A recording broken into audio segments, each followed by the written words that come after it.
Well, welcome to the Debt Matters podcast, where we help Canadians find solutions to their debt with licensed insolvency trustees from across Canada. I'm Wayne Kay, and in today's show, we're going to be learning about living on an irregular budget. You know, people who are seasonal employees and what they can do.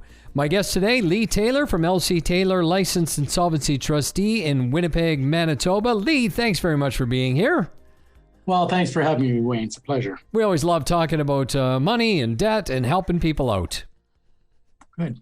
Right? It's one of those things that when you see people with this show that their lives change and they understand that they don't have to be scared anymore, that there's actually someplace they can go for some actual real truth, because there's so many misconceptions out there regarding debt.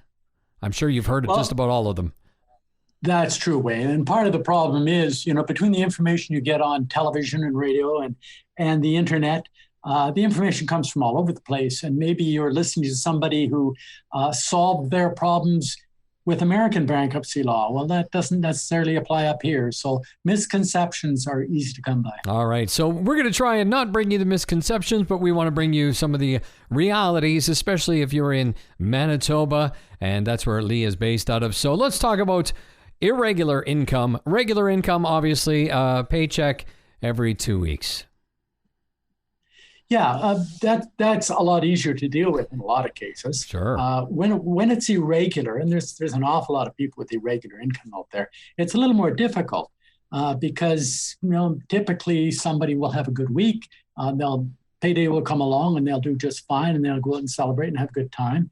The next week comes along and much the same sorts of expenses, but their income is decreased. And they end up running short, borrowing from short-term lenders, payday loans, places or whatever. And that's just the beginning of a slippery slope. Before you know it, they can't meet their debts as they become due, and it becomes a bigger and bigger problem.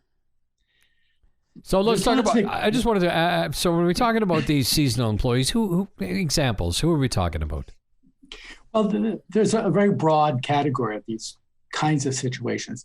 A lot of self-employed people, sales go up, sales go down. Their income is based on how much is left over at the end of the day, and that can often be irregular. Another category is real estate agents. They can have really good annual incomes, but their income may be based on 3 or 4 months of the year when they have high sales, and the rest of the time they may not make any money at all, which is true of most commissioned people. Mm-hmm. A lot of people may get a base salary and then they work on partial commissions even, and their commission checks are not always the same. If you start spending your commission check before you get it, you may get a surprise when it comes in a little slower. But there's lots of others. Construction workers, whether it's carpenters or drywallers or whatever, work from project to project.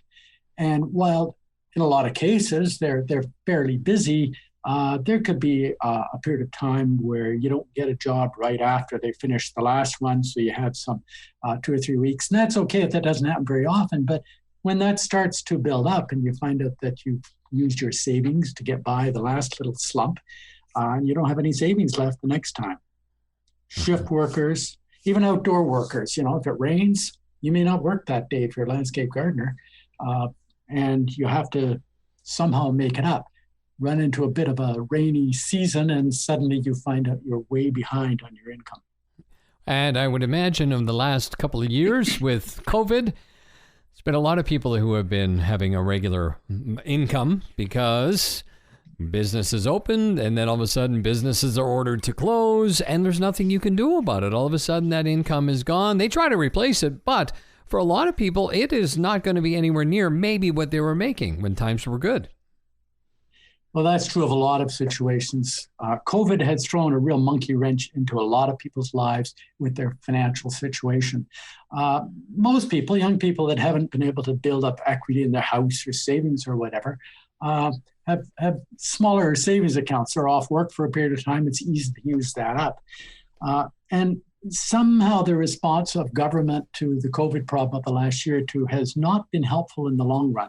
It's all well and good to top up EI so that people are that are out of work can have income, or giving CERB income to people that don't have any other income. But they seem to forget that that's taxable. The tax was never taken off on those things.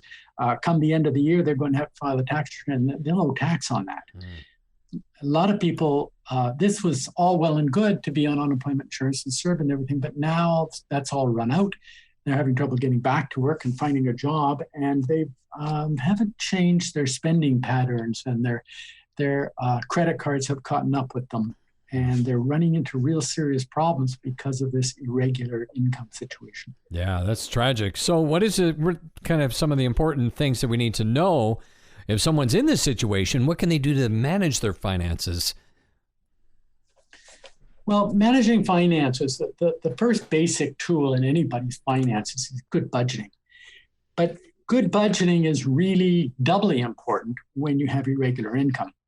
As I mentioned before, you can have a good week and you go out and spend your money, and next week it's not so good and you can't basically cover your expenses. That's a common problem. So budgeting simply means that when things are going well and your income's up a little bit, you budget so that you put some aside for those inevitable paydays where you don't have as much money as you need.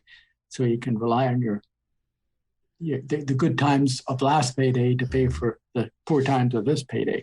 So I think budgeting is probably the single most important thing to remember in handling your finances on irregular income. So do you suggest then, let's say, because I'm thinking you have to budget at pretty much the basics.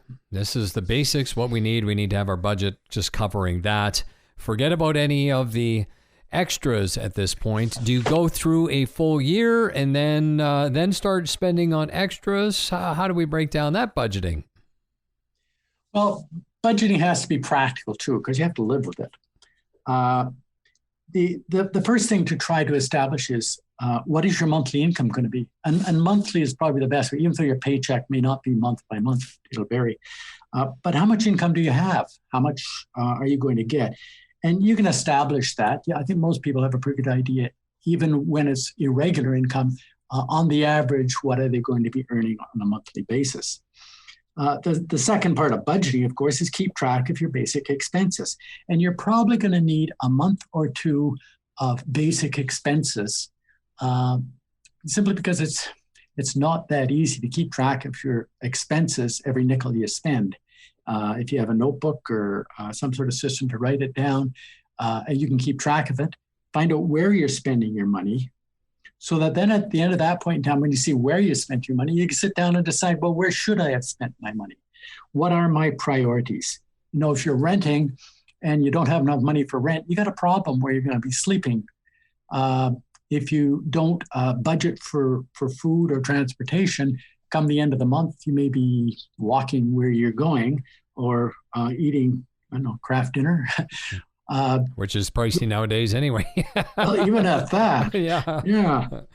But setting those priorities, and then that's when a budget starts to take shape. You can start saying, okay, I've got my list of priorities. These are the things I want to spend my money on, but this is how much money I've got. Mm-hmm. And it's simply a matter of going down your list of priorities and seeing how far you get. Because once you run out of money, your priorities are not going to make the cut. And you're going to have to say, I'm going to have to cut something out. And maybe it's you don't go for coffee to Starbucks as often, or you make a better list and start clipping coupons when you go to the grocery store, or do a little more walking and bicycling rather than taking your car, because those are ways in which you can adjust your expenses to try to come within your monthly situation. You know, I've talked a lot about almost making a game out of it to see, okay, here's our challenge of the week. Let's see if we can only use the car for X amount of kilometers of driving, or let's see if we can, make it to work by, I love those when they have cycle to work weeks or what have you like that. Something to challenge yourself. I think it makes it a little more fun instead of, oh no, I have to cycle or I have to do this. When you're forced to do something, it's not nearly as fun as when you make the choice to give up something as a challenge with maybe somebody else. That's a good point. It really is. Budgeting is tough. It's one of those things that sounds really easy until you get into it. And if you think that's hard, wait till you have to budget and you have a spouse or kids, and you're trying to convince your spouse and your kids that your priorities are their priorities. And that takes maybe that takes some of the fun out of it, but it certainly is a challenge. Right. And it's important because if you're not on the same page with your wife or your husband on budgeting priorities, now you've got a whole new set of problems.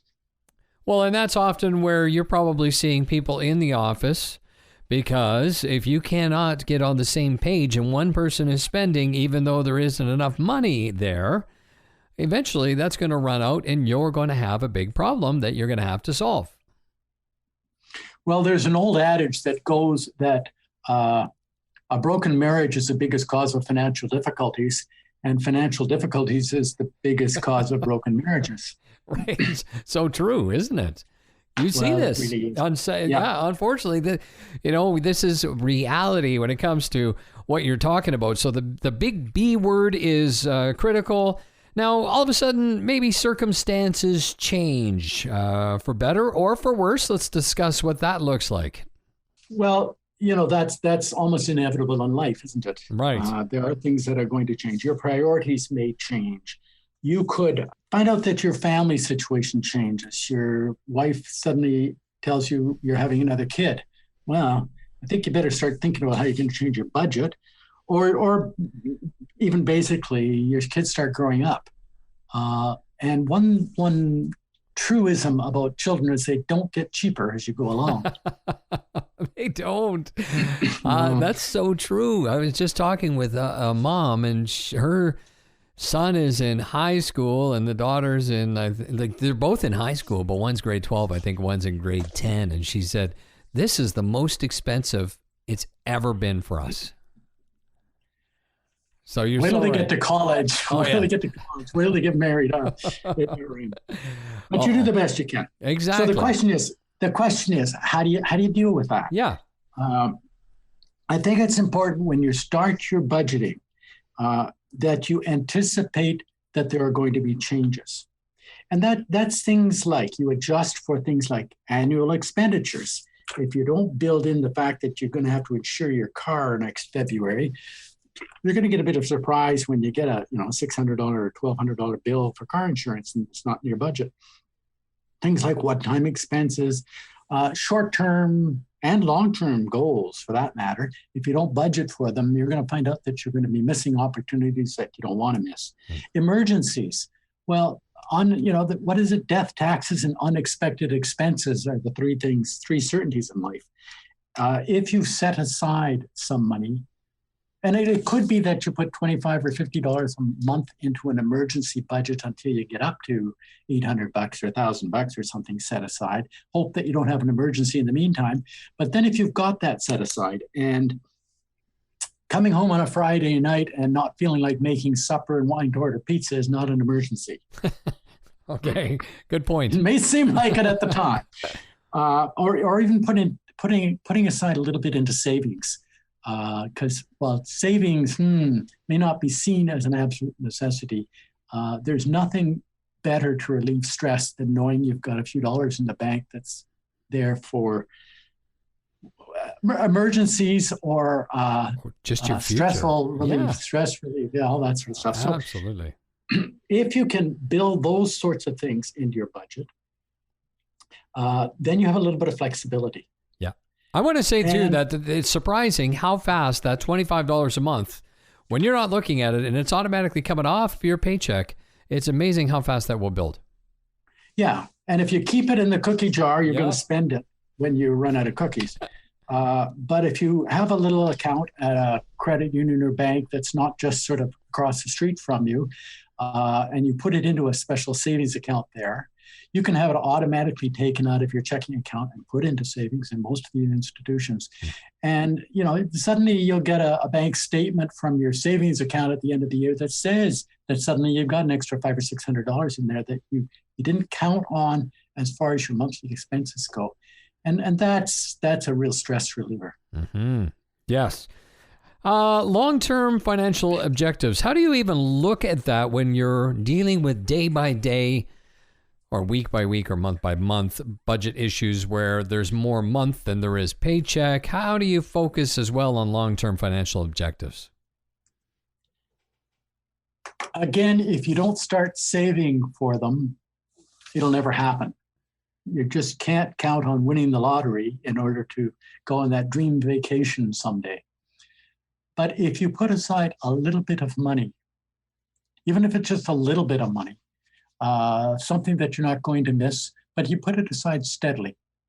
If you skip out going to Starbucks on your way to work and you save yourself $4 on a fancy cup of coffee, well, suddenly you've got, $20 a week that you saved. Yep. Times, 52 weeks a year. Now you've got, a few dollars set aside. And you do that for a period of time, and suddenly you find out, and maybe it'll take 10 years, but now you've got the money for that 25th anniversary you want to take your wife on a cruise down the Danube. Or more practically, you put it aside and you put it into an RRSP, and you find out that when you get to your 55th birthday, and what was that old expression, Freedom 55 or whatever? Well, I've heard about it, but yeah. I don't know it was ever true. Most people never get there, But it's a good dream, freedom, and it's good. Yeah, but you'll never get there if you don't make some sort of plan for it. So long-term goals, because they're long-term, don't take a lot of money set aside. And if it's, like I say, $15 or $20 a week, most people can give up frivolous things and get there without too much trouble. And that's where the long-term goals can be accomplished. Yes. Okay, what's your final words of advice here for living on an irregular budget? Well, recognize what the problems are first. And then I'm a big fan of budgeting. If you can't do it on paper, you can't do it. But if you can do it on paper, you can accomplish a lot of not only goals, but avoid a lot of pitfalls as well. It's great advice. Leigh, thanks so much for being on the show today. My pleasure. My guest today, Leigh Taylor from LCTaylor, licensed insolvency trustee in Winnipeg, Manitoba. If you'd like to learn more or you want to schedule a free consultation with Leigh or the team, you can go to lctaylor.com. And that's it for today's Debt Matters podcast. Make sure you subscribe wherever you get your favorite podcasts from. And of course, for more information, you can always check out debtmatters.ca. I'm Wayne, and I really appreciate you listening and spending some time with us today.